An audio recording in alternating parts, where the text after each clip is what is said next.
దావీదంటే దావీదనే కాదు కానీ అబ్రహాము దేవునికి ప్రార్థన చేశాడు, యాకోబు ప్రార్థించాడు, యోసేపు కష్టాల్లో కూడా ప్రార్థించాడు.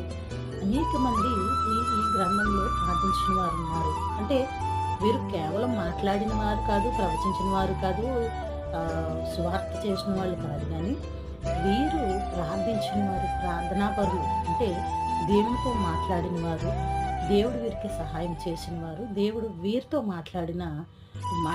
ఎందుకంటే వీరి అనుభవాలను బట్టి మనకు ఈ గ్రంథంలో లిఖించబడింది కనుక వీరి అనుభవాలను మనకు వీరు ఒక మాదిరికరంగా ఈ గ్రంథాన్ని మనకు దేవుడు దయచేశాడు. ఎందుకంటే పూర్వకాలంలో ఉన్న వీరందరూ కూడా ఆయనతో మాట్లాడి ఆయనతో నడిచిన వారు కనుక వీరిని బట్టి మనము మాదిరికరమైన జీవితాన్ని జీవించడానికి, ప్రభువుని బట్టి మనము మారటానికి వీరిని మనకు దేవుడు ఈ గ్రంథాన్ని మనకు అందించడం జరిగింది. అంటే ఈ గ్రంథం